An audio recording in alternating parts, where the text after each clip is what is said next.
Hello student, I am Mixing, your English teacher. Today I am going to explain you third poem of ninth class, The Rain on the Roof, which is composed by Kurt Skinny. Okay, तो इसका first stanza देखते हैं. ये poem में है क्या है. इसमें पोइम में है क्या है तुमको बता दो शॉर्ट में बेटा.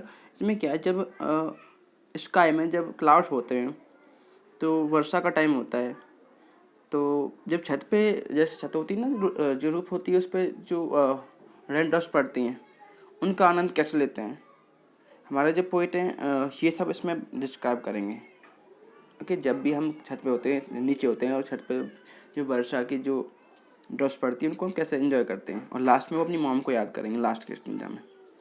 शुरू करते हैं. When the humid shadow hover over all the starry spheres.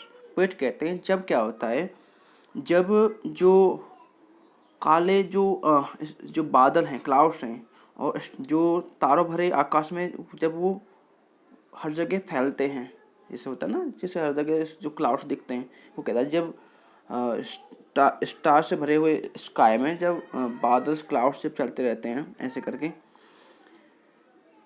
And the melancholy darkness gentle weeps in the rainy tears. वो कहते हैं कि जो ये क्या होता है कि उदासीन होता है ना, सैडनेस होता है, वो उसे कहते हैं melancholy. तो जो सैडनेस है ना, जो सैडनेस भरा जो डार्कनेस है, वो क्या करता है, बहुत ही जेंटली जो वर्षा को वो टीयर्स के रूप में लाता है. समझ में आया. जो उदासी होती है, उदासी के रूप में हमारे पोइट कह रहे हैं कि जो जैसे ही जब क्या होता है, जब जो अंधेरा होता है, सैडनेस होता है, तो वो क्या होता है, वो सैडनेस बारिश को आंसू के रूप में लेके आती है. What a bliss to press the pillow of a cottage chamber bed. हमारे पोइट देखो यहाँ पे कितना जिस लाइक किड्स होते हैं ना, ऐसे बिहेव कर रहे हैं. वो कह रहे हैं कि कितना मज़ा आता है जब कुटिया में अपने कॉटेज के चैम्बर में बेड पे लेटे हुए तकिया को, जो पिलो है उसको प्रेस करने में. बच्चे करते हैं ना, तकिया को दबाते हैं ऐसे करके. And lie listening to the patter on the soft of raining overhead. और वो कहते हैं कि कितना मज़ा आता है कि जब जो छत है उससे जब बारिश की जो बूंदें होती हैं उनकी जो आवाज़ आती है, उनको सुनकर कितना मज़ा आता है, कितना आनंद आता है. वो सब ये सब कहते हैं, बहुत खुशी होती है. ओके, तो बेटा ये हमारा हो गया फर्स्ट स्टेंजा. अब सेकंड देखते हैं. सेकंड स्टेंजा लिखते हैं इस पोएम का.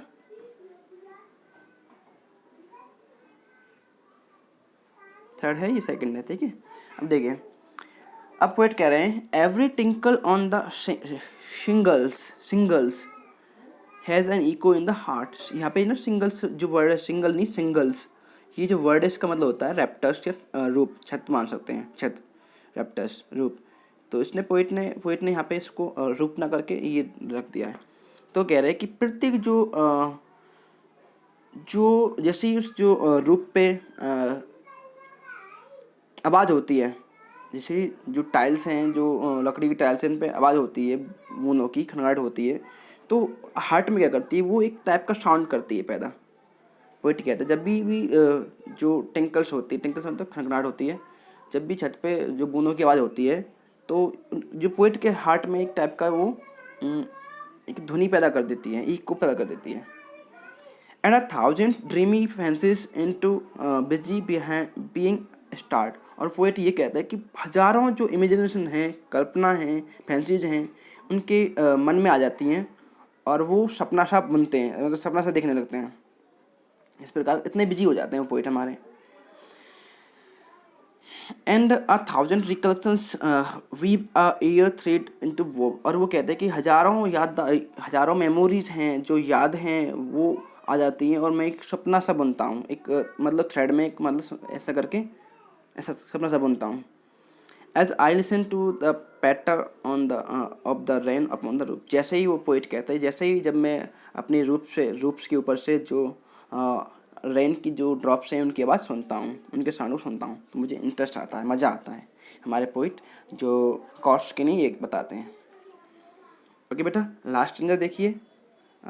इनको ना मदर के बारे में, उन्हें इस टाइम पे जो रेन पड़ रही है इस टाइम पे उनको अपनी मदर की याद आती है. तो क्या बताते हैं पोइट हमें. Now in memory my comes my mother. अब उनकी यादों में क्या, उनकी माँ आ जाती हैं, पोइट की माँ आ जाती हैं. As she used in the years gone, जैसा कि वो कुछ वर्षों पहले करती थी, ऐसा कुछ कोई काम था वो, मतलब उनके माइंड में चल रहा है कि मेरी मॉम ये करती थी वो करती थी। To regards the darling dreamers uh she left them till the town. वो कहते हैं कि जो मेरी मॉम थी वो जो बहुत ज़्यादा जो ड्रीम हैं, जो प्यारे हैं, जो ड्रीम लेते हैं, उनको सम्मान देती थी वो। और जैसे ही जो सन निकलता था, जो भी डाउन होता था, डाउन से पहले वो चल जाती थी। डाउन जानते हैं, फिर मॉर्निंग होता है। तो वो कहते हैं कि जो मेरी माँ थी वो सभी जो ड्रीमर्स थे उनको सम्मान देती थी, स्नेह देती थी। और वो सुबह होने से पहले वो चल जाती थी। डाउन बेटा मॉर्निंग होता है, डाउन वो नहीं है DON, वो नीचे होता है, ये DAWN है। ओके, इसे भोर कहते हैं हिंदी में, जैसे मॉर्निंग होता है मतलब भी। अब पोएट क्या कह रहे हैं, ओ ऐसे कहते हैं ना, ओ आपका होता है ये अपस्ट्रॉपी होता है ना, आपका एक अलंकार होता है, पार्ट ऑफ स्पीच होता है, ओ सॉरी फिगर ऑफ स्पीच होता है अपस्ट्रॉपी, उसमें आता है ये ओ। ठीक है, ये डायरेक्ट एड्रेस करता है एब्सेंट को, मरी हुए को या मिसिंग को, ऐसे को ये डायरेक्ट एड्रेस करते हैं। तो ऐसे कह रहा है पोइट, ओ मतलब यहाँ पे दुख जाहिर कर रहा है, ओ। वो कह रहा है बेचारा, I feel her fond look on me. अब वो कहता है कि मैं अपनी मॉम को अब यहाँ पे महसूस कर रहा हूँ, मैं फील कर रहा हूँ, मुझे बहुत शौक है अपनी मॉम को ये सब यहाँ पर फील करना। As I listen to this refrain, और वो कहता है कि यही देखो, as I listen to this refrain, और यहीं पे वो अपने जो इन सब चीज़ों को वो अंत कर देता है, रेफरेन कर देता है, लास्ट कर देता है, अपनी सारी जो सोचों को यहाँ पे बंद कर देता है पोइट हमारा। Which is played upon the shingles by the patter of rain. वो कहता है कि देखो, which is played on the shingles on the, वो कहता है कि जो उसकी मॉम की जो सारी जो बातें हैं सुनकर जो पोइट है वो उसे लग रहा है कि उसकी मॉम उसे खुद आके उसे स्नेह कर रही है, उसे लव कर रही है, ऐसा उसे लगता है।